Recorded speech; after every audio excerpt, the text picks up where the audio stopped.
First News with Keeler in the morning on WIBX and WIBX950.com. Dr. Kent Hall on the line right now. Doc, good morning.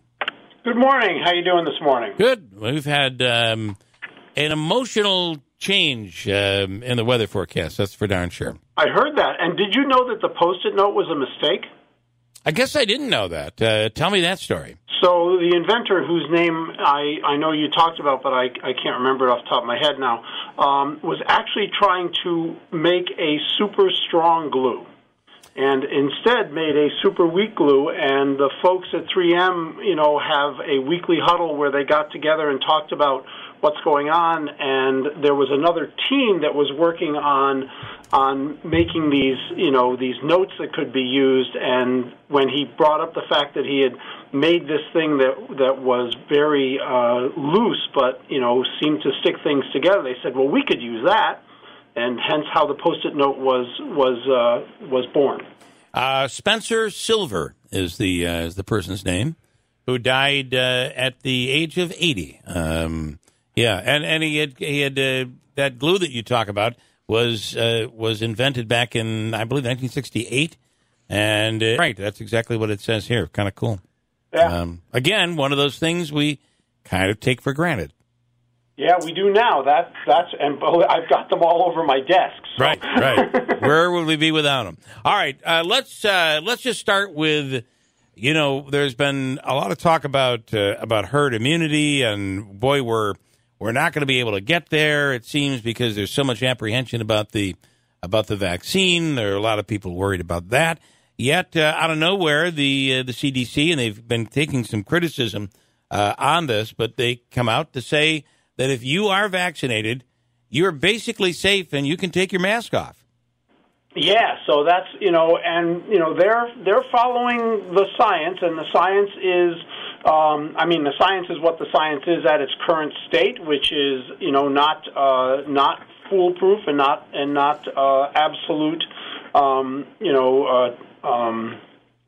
gospel, but it is the best information that we have, and that is that people that have been fully vaccinated are, number one, they are very well protected against getting severely ill, and number two, which is relatively new information because of our being able to follow people, is that they also do not seem to be transmitting the virus. So there was a concern early on, if you remember, of people who were vaccinated, but the virus may still get into their nose or their mouth, or into its portal of entry, as we call it, and it could be transmitted to other people through that, even though it wasn't making the person sick.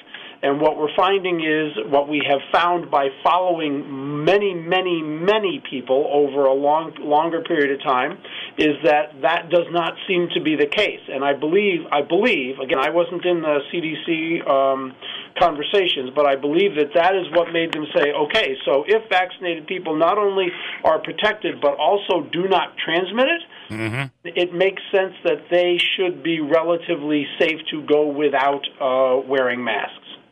So the criticism has been, some believe that the decision was political. Others feel that it was done to incentivize people who were a bit apprehensive about getting the vaccine.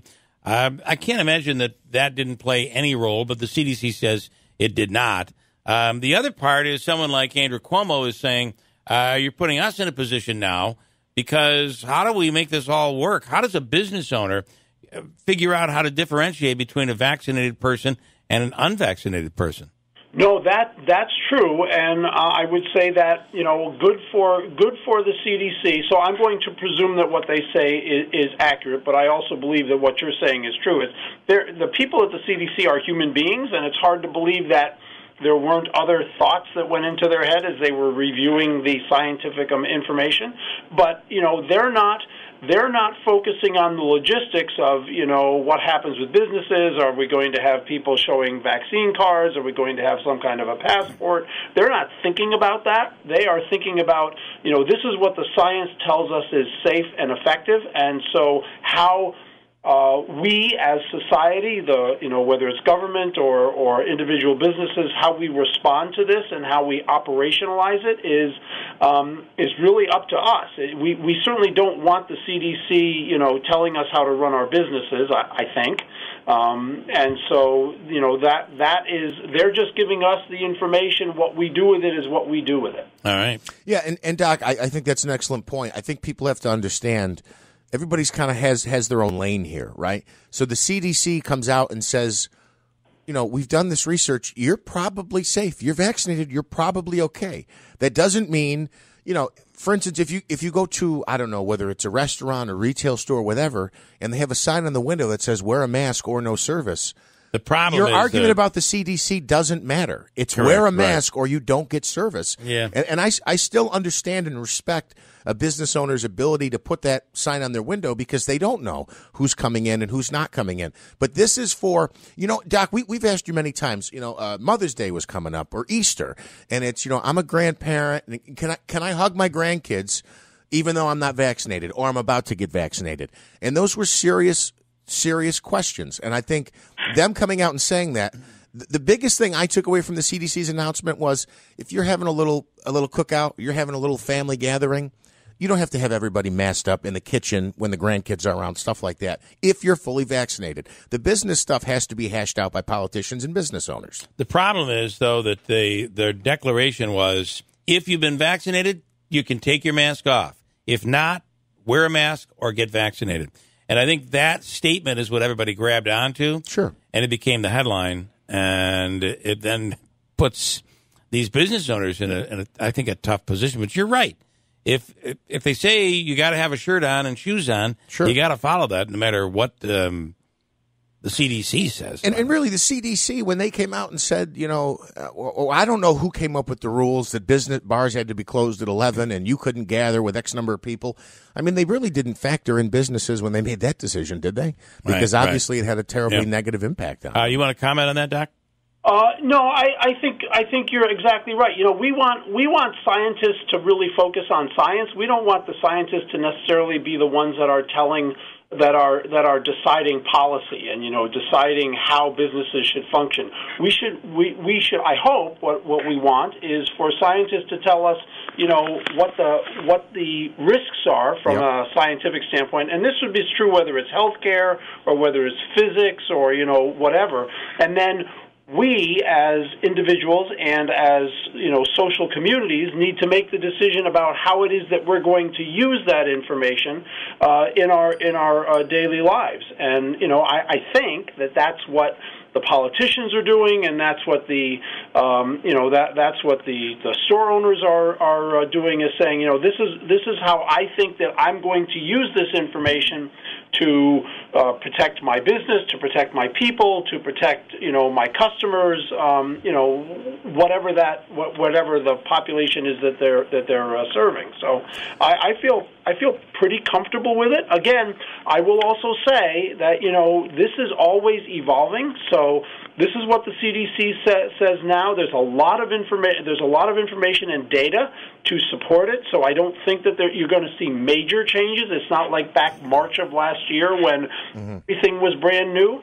But we feel pretty. We in the healthcare community feel pretty comfortable with what is being said from a scientific standpoint. Just one more thought on that point. The New York State Department of Health came out, I don't know, a year ago, 2 years ago, and said on the legalization of marijuana, among the reasons they cited for legalization was the amount of money New York State government would make.